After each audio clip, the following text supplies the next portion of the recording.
एक बहू रानी अपना सासू माँ के समझा रहे हैं कि माई है दुनिया के तो सास कहे पुतोह के की है तू भजन भाव न करी है, लेकिन हम तोहरा के कहे माई की अब छोड़े घर के जमेला अतनी कर भक्ति भाव। लेकिन सास कहे कि ना बड़का के बहू बेटी हो के तू चर्चा में जाइबा भजन में जाइबा, लेकिन वो बहू कहे कि माई चर्चे में सब चीज है, चर्चा आज नहीं होता तो घर घर शांति नहीं मिलता, आज एक दूसरे से लड़ाई या झंझट चलता ही रहता। लेकिन चर्चा ऐसा है दीदी कि बहुत लोग अब सुधर गए चर्चा के माने से। महादेव के ज्ञान लेवे से बहुत लोग के प्रभाव आ गया कि ताकि जखनी लड़ते हैं तो लगता है कि नहीं लड़ाई नहीं करना चाहिए, भगवान के भजन करना चाहिए। इसीलिए एक भजन है और सास के समझा रहे हैं बहू रानी, कहते हैं का कि लरे लो गया माजी हो, सासू लड़ रहे हैं बहू से तब बहू समझा रहे हैं, कह रहे हैं कौना भाव में कि लरे लो गया माजी हो, अरे बैठ के अगनवा में लगलवा हमर मनमा शिव, अरे लगलवा हमर मनमा शिव, गुरु के चरणमा में लगलवा हमर मनमा शिव, गुरु के चरणमा में लगलवा हमर मनमा, लारे लुगला माजी हो, लारे लुगला माजी हो, बैठ के अगनमा में लगलवा हमरो मनवा शिव, गुरु के चरणमा में लगलवा हमरो मनवा शिव, गुरु के ताली बजा के दीदी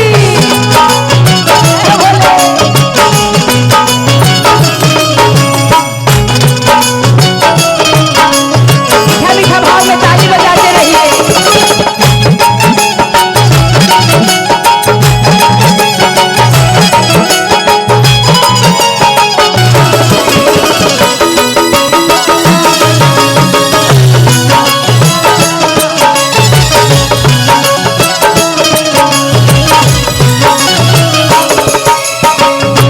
अरे जिया ताली बजा के दीदी ताली बजाइए।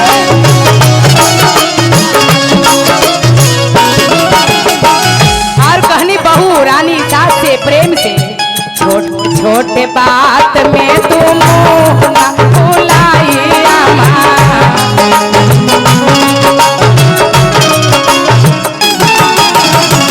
छोटे छोटे बात में तू मुँह ना फुलाइया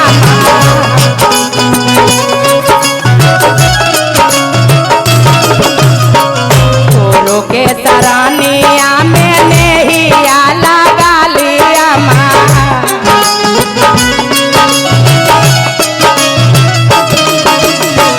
दुनिया समायल बाटे।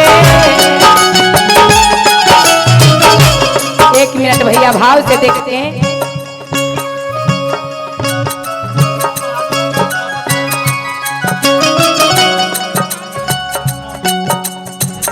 देखिए हमारे भैया बुढ़वा महादेव के यानी कि सेवा करने वाला है, इसीलिए कहने नहीं आ रहे भैया, लेकिन ये महादेव के भक्त हैं, उनको तरफ से बहुत बहुत के दान है भगवान के दरबार में। तो कहनी का भाव में कि माना मा लगा लाया गुरु के शरणमा में लागलवा हमरा मनवा शिव, गुरु के भजनमा में लागलवा हमरा मनवा। अरे जिया ताली बजा के दीदी मीठा मीठा भाव में, चाचा जी ताली बजाइए ना।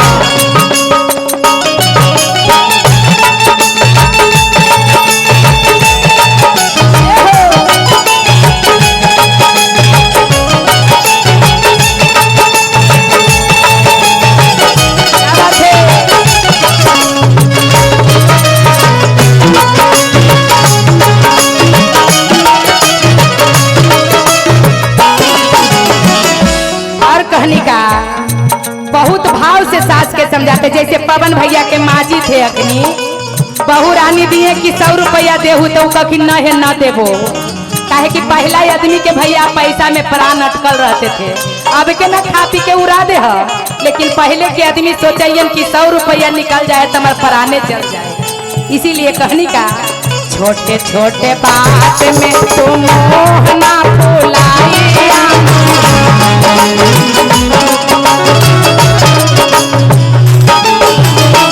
गुरु के सरानिया में नेहिया लगा लिया,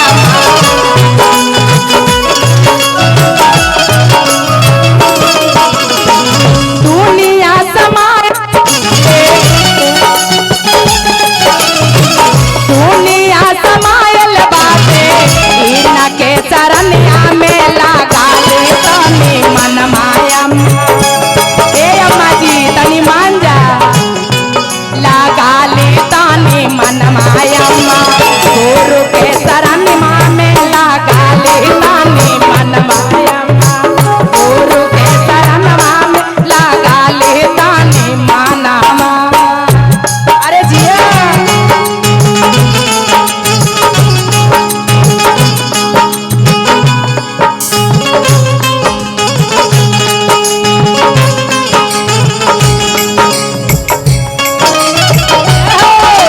ताली बजाइए ना चाचा जी, काहे कुर्सी पर बैठ के मचुआइल है भैया हो।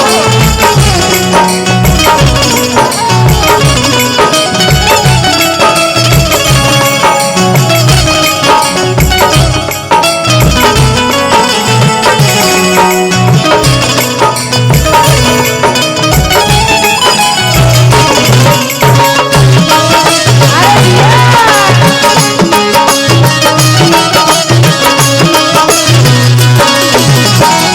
और कहनी भाव से का कि माई है ई कोठा या टारी तोहरा ला न ह आ न हमरा ला ह, ई कोठा टारी किनका है ला दीदी, ई किराया के मकान है माई, आज न कल त जाना है।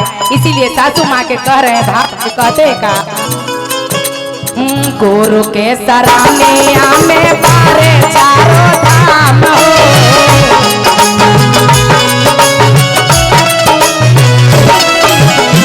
गुरु के सरानिया में बारे चारों धाम हो,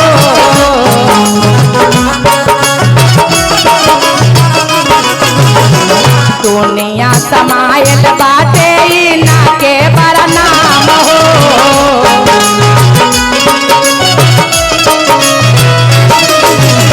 और कहनी कि अम्मा जी तू काहे धान में भुलाइल ह, कहनी का कि धान मा दौलत बाया माँ, धान मा दौलत बाया माँ, मोहना फुलाई दिला काला तो मनवा, गुरु के शरणवा में लगाला तो मनमाया, गुरु के शरणवा में लगाला तो मनमाया, गुरु के शरणवा में लगाला तो मनमाया, गुरु के शरणवा में लगाला तो मनमाया, गुरु के शरणवा में लगाला तो मनमाया, गुरु के शरणवा में लगाला तो मनमाया, गुरु के शरणवा में लगाला तो मनमाया।